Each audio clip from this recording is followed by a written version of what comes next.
Hai, ketemu lagi dengan saya, Ramayanti Alfian Rusid. Kali ini saya akan membahas perihal review yang negatif bisa dituntut ke pengadilan. Ini saya akan bahas dari latar belakang pendidikan saya, antara lain hukum, psikologi, dan magister komunikasi.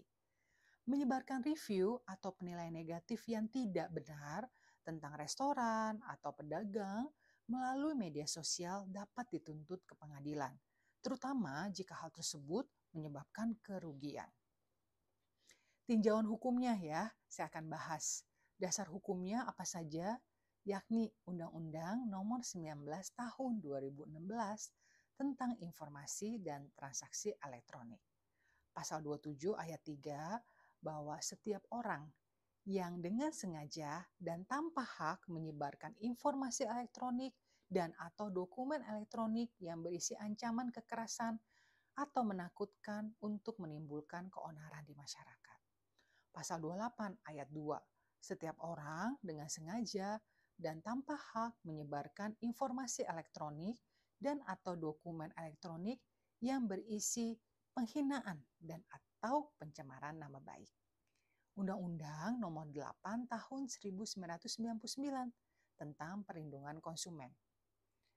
Pasal 9, setiap konsumen berhak mendapatkan informasi yang benar, jelas dan jujur mengenai barang dan atau jasa.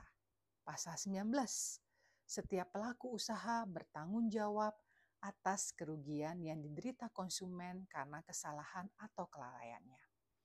Pasal-pasal yang relevan juga pasal 27 ayat 3 Undang-Undang ITE. Jika review yang disebarluaskan mengandung ancaman kekerasan atau menakutkan untuk menimbulkan keonaran di masyarakat. Ya, pasal 28 ayat 2 Undang-Undang ITE, jika reviewnya disebarluaskan mengandung penghinaan dan atau pencemaran nama baik. Pasal 19 Undang-Undang Perlindungan Konsumen, jika review yang disebarluaskan menyebabkan kerugian bagi restoran atau pedagang. Kemudian tuntutan apa saja yang dapat diajukan? Ada pidana. Kalau pidana berarti terjadinya nanti hukuman penjara dan atau denda bagi pelaku yang terbukti melanggar Undang-Undang ITE. Perdata, ganti rugi atas kerugian material dan imaterial yang dialami restoran atau pedagang. Kemudian dari tinjauan psikologi, ini restoran atau pedagang mungkin mengalami rasa takut, cemas karena reputasi mereka terancam. Kemudian mungkin saja mereka merasa dikhianati dan marah karena review negatif yang tidak benar. Dampak negatif dari review tersebut juga bisa saja menyebabkan stres dan gangguan mental. Lalu bagaimana tinjauan dari ilmu komunikasi? Review yang negatif yang tidak benar ini dapat merusak citra restoran atau pedagang. Kemudian, informasi ini dapat menyebar dengan cepat melalui media sosial dan berita yang dapat menyebabkan kerugian besar. Karena biasanya beritanya yang buruk itu cepat tersebar ya. Kemudian, terjadinya kerugian finansial. Kenapa? Adanya penurunan penjualan dan reputasi, sehingga bisa saja terjadi kerugian finansial yang signifikan.